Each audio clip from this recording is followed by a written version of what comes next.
What's up, y'all? What it is, what it do? It is your boy Alan C in the place to be. Welcome, welcome, welcome. If you are not following, y'all know how we start this off, man.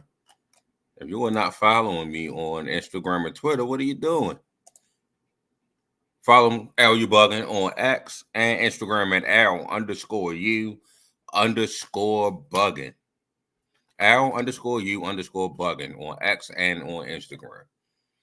All right, y'all. So we finally got some regular season action popping off last night, and that's where I want to start. Chiefs beat the hometown Baltimore Ravens 27-20 in a great game um, between Pat Mahomes and Lamar Jackson. All of these games, no matter what the results have been very close games, and this one was another one that was fairly close. Pat Mahomes, 71 completion percentage, 291 passing yards, a touchdown, and an interception. And Lamar Jackson had 63 completion percentage, 273 yards, a touchdown, no interceptions.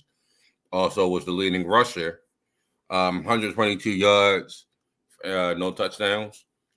Um, Isaiah Likely had the most catches, 9 catches, 111 yards, and a touchdown. For the Chiefs, Isaiah Pacheco ran the ball well. He had 45 yards and a touchdown. And Rashee Rice had a 100-yard game, 7 catches, 103 yards, no touchdowns um, for the Chiefs last night. Like I said, all in all, it was a good game. First drive of the game looked like what we wanted from the AFC Championship game. The AFC Championship game, this matchup had 5 runs total all game from the running back spot. Derrick Henry on the first drive had 5 carries alone and got the touchdown. And the Ravens went up 7-0. Right after that, the Chiefs drove back down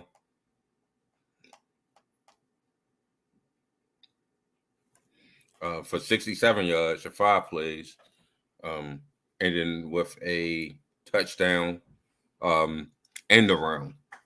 Beautifully designed by the Chiefs. There were 6 Chiefs, including the runner, or excluding the runner, so 7 Chiefs. And on that side of the field was only 4 Ravens. So it was schemed up very well. Wasn't much that the Ravens could do outside of what they did with how that was designed. So that tied the game at 7-7. And then there were 2 Chiefs field goals. And then the field goal by the Ravens took the halftime score 13-10. And then in the second half, Pat Mahomes led a touchdown drive with a run up the middle to Isaiah Pacheco for 1 yard.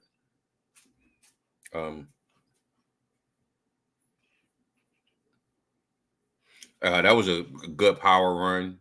I know a lot of people want to talk about they didn't blow the whistle dead, or I ain't here to speculate. Ravens got a job. They know what their job is, and the job is to stop them, no matter how long it takes. If you stop them from getting in the end zone, I don't care if it take them 20 minutes. They ain't getting in that end zone.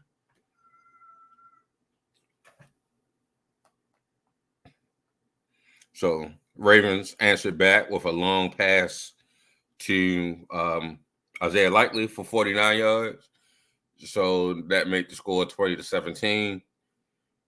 And then field goal from the Chiefs made 27-17, and then field goal from the Ravens 27-20.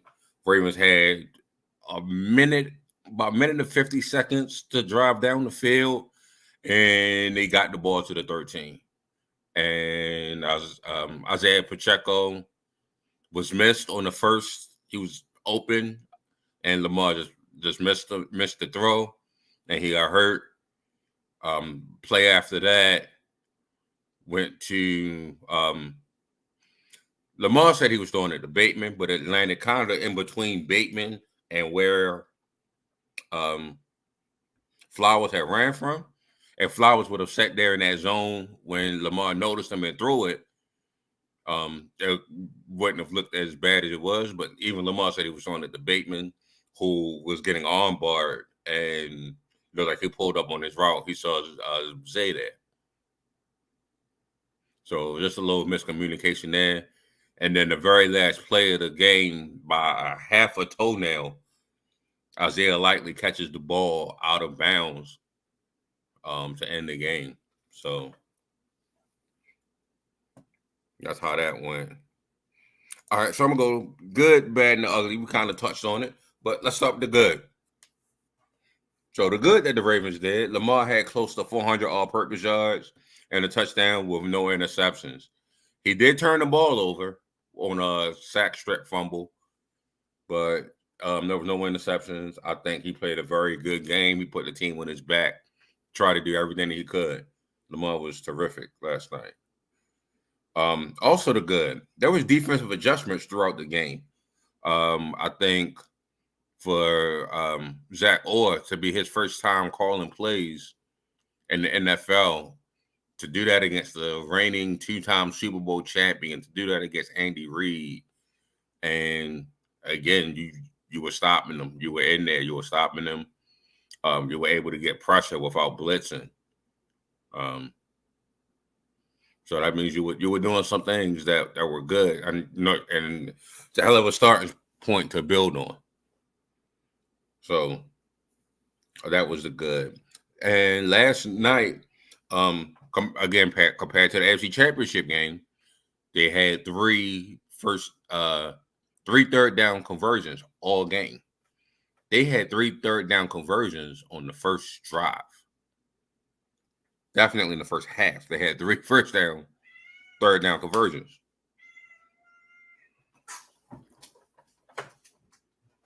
So, on the game tonight, last night, they had third down. They had 7 for 14. That's half of their third downs they converted.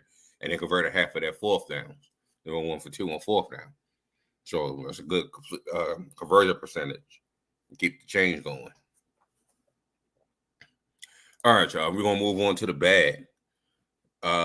Derrick Henry, 13 carries, 46 yards, and a touchdown. 5 carries on the first drive and a touchdown. And then 3 carries the rest of the half. And then only 5 carries again in the second half. So his usage was terrible or was bad. And his production at 3.5 yards a clip was not what we look for Derrick Henry. You gotta get him the ball. You gotta feed him the ball more. You have to feature him in the game plan if you want to feature him. So the fact that we had Justice Hill out snapping Derrick Henry for some reason was just mind-boggling to me. Also bad. Offensive line had very inconsistent play. We had 3 brand new starters. But it was just very up and down. I think the pass pro started to settle in more in the second half. Rosengarten allowed the only sack to Chris Jones. That was the only sack of the night. So, yeah, they played bad. And any other quarterback other than Lamar Jackson, it probably would have been a lot more sacks. And then also for me, offensive creativity, the play calling. Todd Monken looked like he just kept calling the same types of plays, the same types of screens, the same. All right, Lamar, you're gonna take this. You're gonna throw this hitch out real quick. It was just no offensive creativity.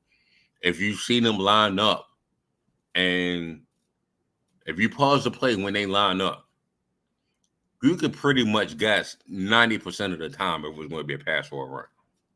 You could just guess from the formations.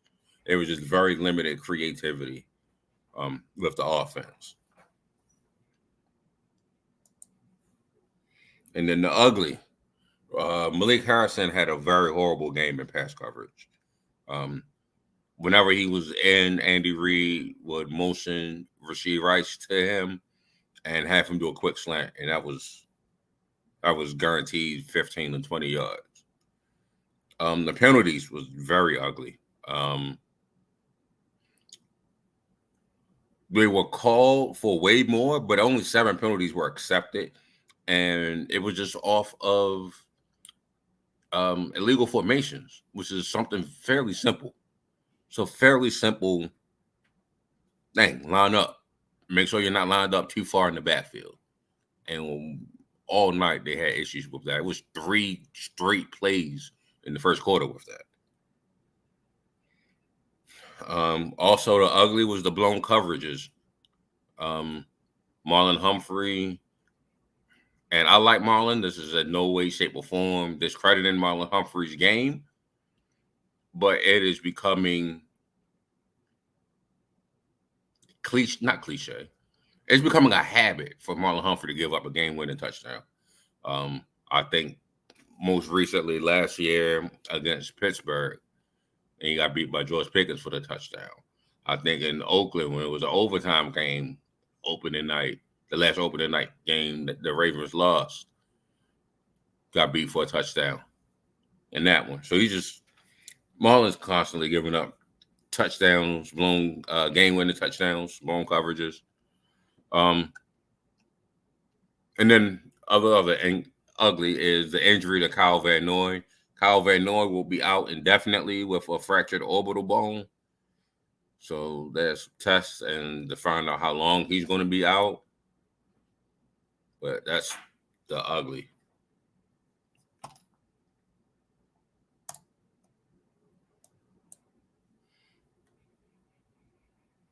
All right. So enough of that game. There are other football games on, including one tonight. So this is a segment I like to call, "What are you watching?" And it's just, I have the Sunday ticket, so I will be watching all of the games at some point, and all of the games will be on. But ones that I'm particularly keeping my eye on, let's start with tonight's game. You have the Philadelphia Eagles going against the Green Bay Packers. This game is going on in Brazil. This starts at 7 o'clock on Peacock, streaming only. So this game tonight, picking the Eagles to win it. Eagles pretty much need to win the way they ended their season last year. If they have another loss, it can't be good for the psyche. It can't be good for the team if they lose this one. And then Sunday morning, have the battle in Florida. You got the Miami Dolphins going against the Jacksonville Jaguars. I got the Dolphins winning this game, but this is the Sunday 1 o'clock game I'm going to be paying attention to.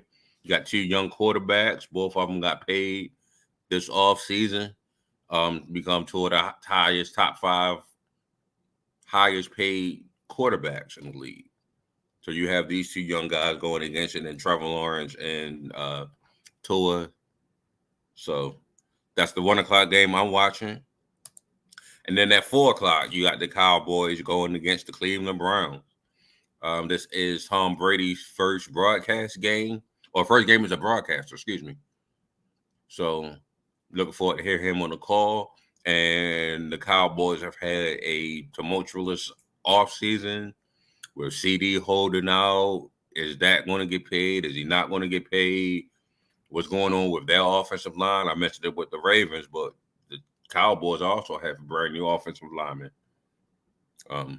So is that going to be a factor against, the reigning defensive player of the year, Myles Garrett? So this is what I'm watching and paying attention to on 4 o'clock. And then Sunday night, you got the Lions versus the Rams. Oh, by the way, I am picking the Browns in that Cowboys game. I think the Browns still pull that out at 4 o'clock. And then, like I said, Sunday night, you got the Rams versus the Lions. Right now, they are kind of intertwined, being that they switch quarterbacks. Jared Goff starting his career and being drafted number 1 with the Lions. I'm sorry, with the Rams, and is now the quarterback of the Lions. And then Matt Stafford being the number 1 drafted pick of the Lions and now quarterbacking for the Rams. So they kind of intertwined because they were traded for each other. And their game last year in the playoffs was a very close game, decided by, I believe, 1 point, if I'm not mistaken. So that's a very close competitive game there. I'm picking the Lions to win this one. I felt like the Lions was a very good team last year. It was an NFC Championship team, and they fixed their defense. So they got one of the best offensive lines in the game, one of the best running backs in the game, one of the best wide receivers, young wide receivers in the game, and now they're fixing their defense. I think the Lions is going to be one of those unstoppable teams. If you missed last week, I did say that the Lions and Chiefs are my Super Bowl prediction. So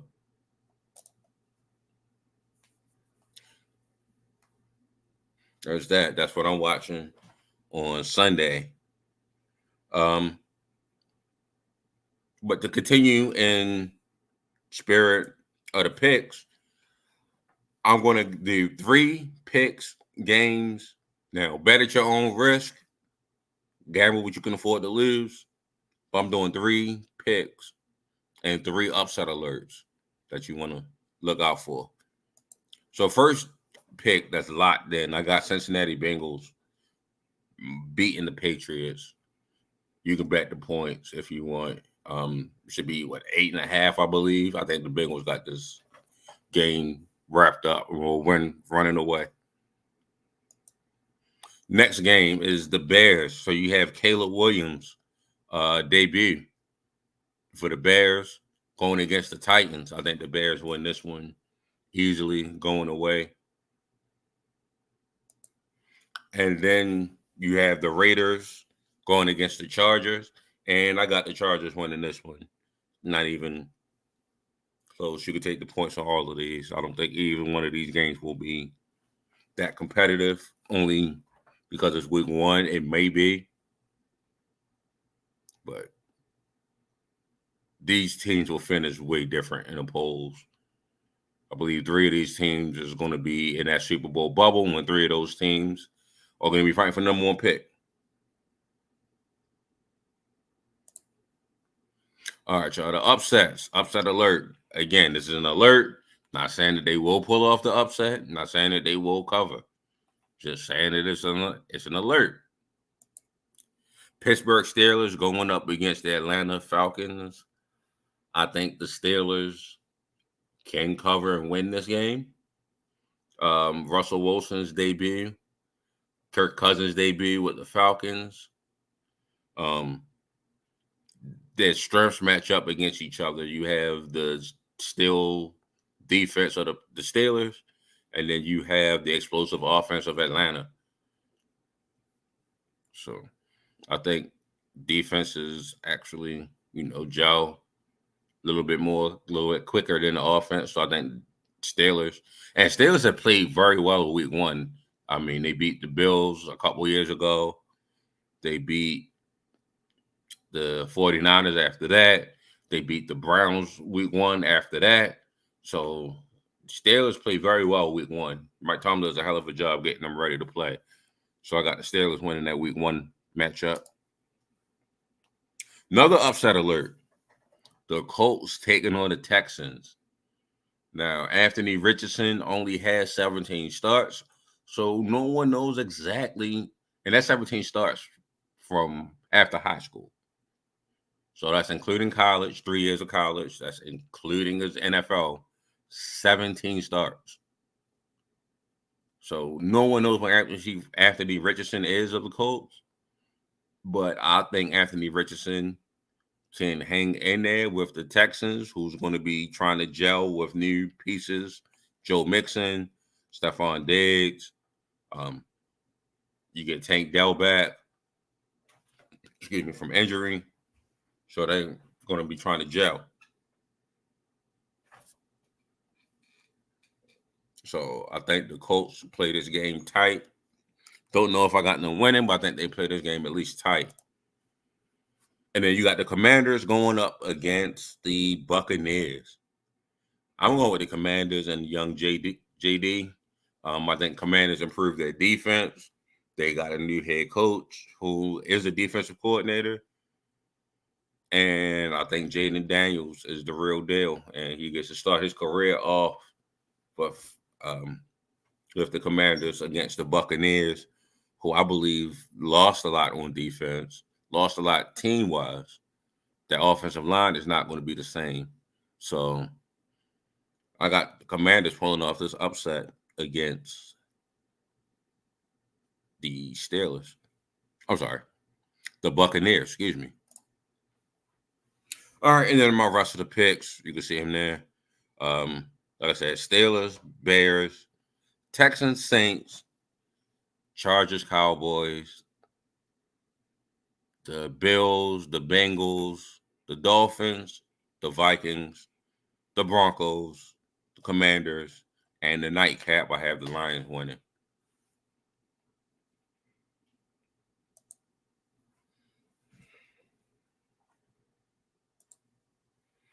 All right, so Monday Night Football.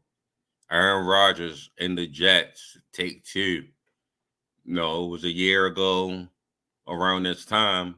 Aaron Rodgers had his debut as the New York Jets quarterback, and 4 plays into it, tore his Achilles. So he gets his reprieve on Monday Night Football against the Jets, but this time he's not at home. He's going to the Bay, and he got to take on Brock Purdy, Fred Warner, and the boys over there in San Francisco.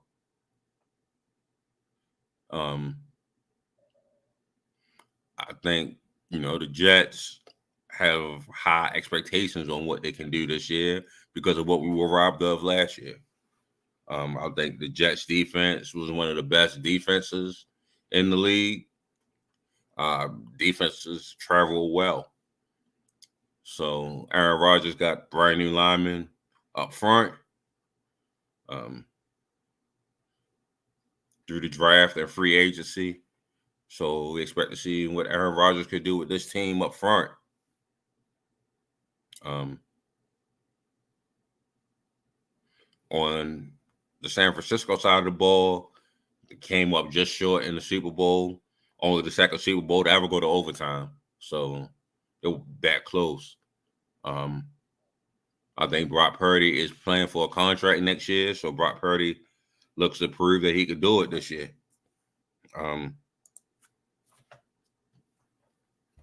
You have the defense, Fred Warner, being leading the defense, Charvarius Ward. So this figures to be a good game on Monday night. I am leaning towards going for the 49ers for this game, but I just expect it to be a good game and be a close game. All right, y'all. So tomorrow, all right, you got I'm just gonna give you the top 25 teams that's matching up with each other. So at 12 noon, you have Texas, number 3 Texas, going up against number 10 Michigan at 12 noon.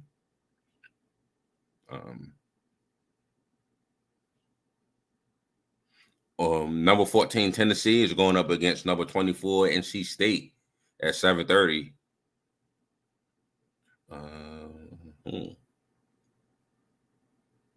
And those are the only 2 teams in the top 25 that is going up against each other. So the top 10 as is number 1 Georgia. Ohio State is the second team. Texas is number 3 in the nation. Alabama is 4 in the nation. Notre Dame is 5 in the nation. Ole Miss is 6 in the nation. Number 7 Oregon, Penn State, Missouri, and number 10 Michigan.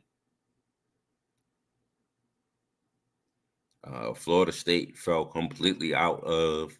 Florida State came in at number 10 in the season and fell completely out of the top 25 ratings. Not even sure who they played this week, but they lost 2 games pretty much in the span of a week to unranked teams.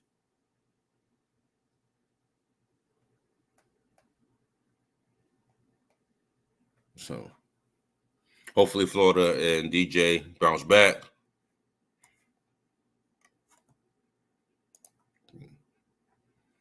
But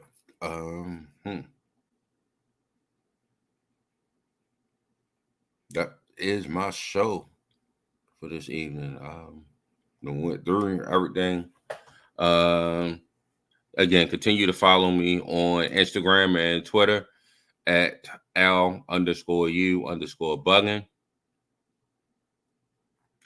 Feel like I forgot something. Don't want to talk about something? I forgot. I'm gonna go ahead and end the stream. Again, I'm gonna start doing this again on Tuesday. Now that the season is over, so we can talk about what happened during these games. And I will see you then.